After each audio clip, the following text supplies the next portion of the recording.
The pink elephant problem. Don't think about a pink elephant. Whatever you do, don't picture a large pink elephant standing right in front of you. You pictured it.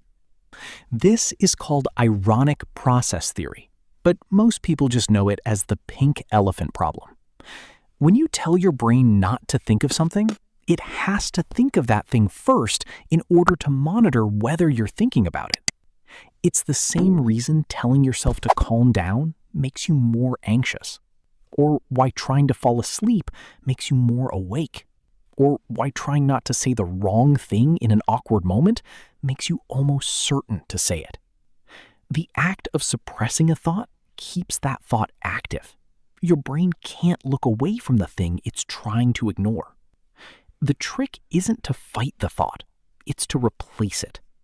Give your brain something else to focus on, and the original thought loses its grip. Fighting never works. Redirecting does. Phantom vibration syndrome. Your phone is in your pocket. You feel it buzz. You pull it out. No notification. No missed call. Nothing. You put it back. A minute later, it happens again. This is phantom vibration syndrome. And if you own a smartphone, there's a very good chance you felt it. Your brain gets so trained to watch for that specific buzz that it starts generating the sensation on its own. It's not your imagination being dramatic. It's your nervous system being too good at its job. You've conditioned yourself to notice that feeling so intensely that your brain started producing it without the phone's help. Think of it like a guard dog that's been trained so well, it starts barking at shadows. The threat isn't there, but the system that watches for it never really turns off. Earworms. You heard a song this morning. Maybe at a cafe, maybe a neighbor was playing it. Maybe just 3 seconds from a passing car. That was 6 hours ago.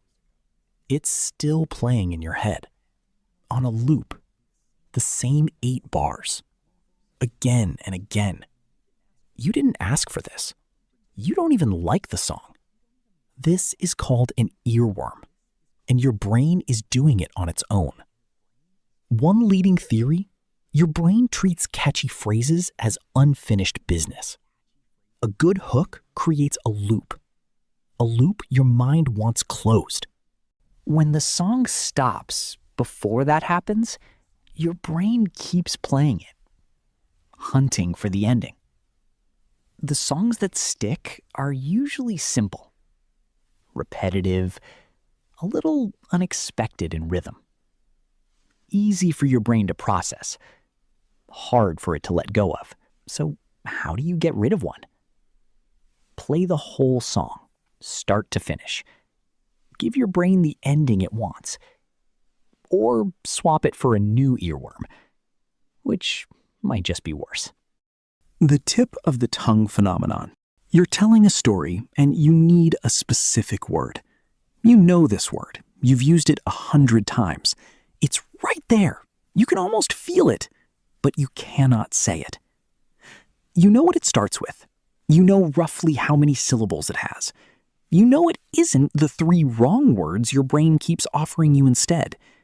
And the harder you try to find it, the further away it gets. Then you stop trying. You talk about something else.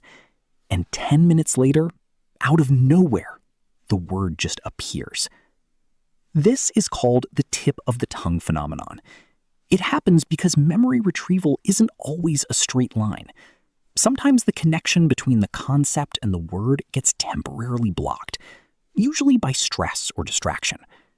The more pressure you put on yourself to find it, the worse the block gets. Relaxing actually clears the path. Your brain needed you to stop looking so it could find it on its own. Frequency illusion.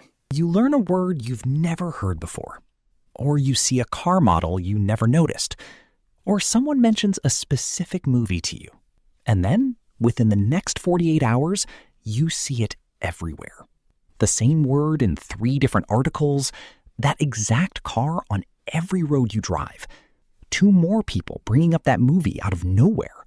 It feels like the universe is trying to tell you something. It isn't.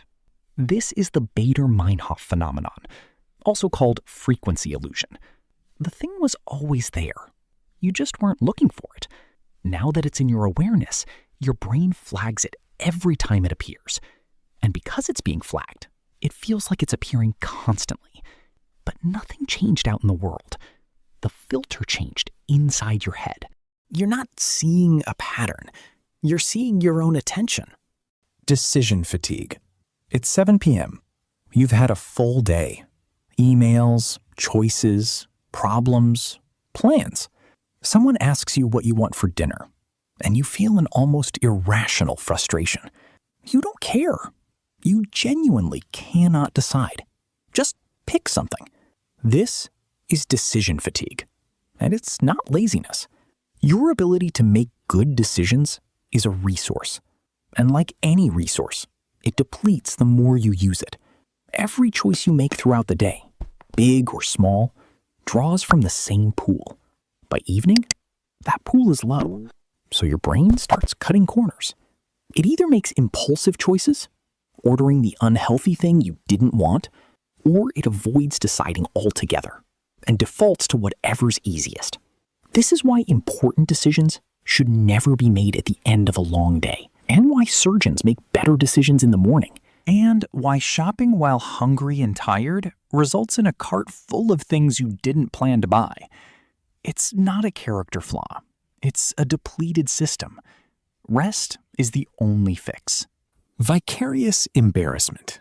You're watching a reality TV show.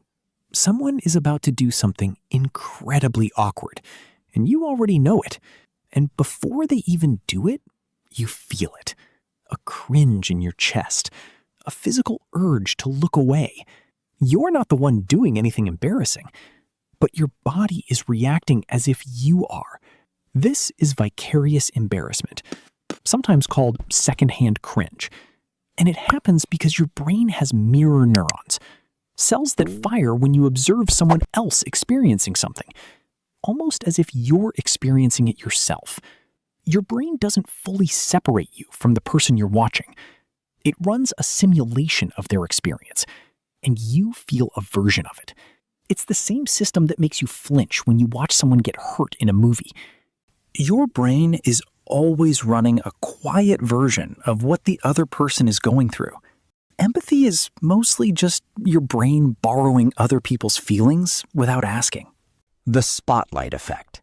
You spilled something on your shirt this morning, or you said something slightly awkward in a meeting, and you spent the rest of the day convinced that everyone noticed, that they were thinking about it, maybe still are. They weren't. This is the spotlight effect. Your brain treats you as the center of everyone else's attention, even when you're not. Because you are always center stage in your own experience, your brain assumes you're center stage in everyone else's too. But other people are too busy being the main character in their own story to spend much time as an audience member in yours. The awkward moment you're still thinking about tonight, the person you said it to probably forgot within the hour. Not because you don't matter, but because everyone else is carrying their own spotlight, pointed entirely at themselves. Your brain is not a camera. It's not a recording device. It's a constantly running, imperfect, surprisingly creative system that fills in gaps, makes shortcuts, and sometimes gets things wonderfully wrong. These aren't glitches. They're just how it works. And now you know what they're called.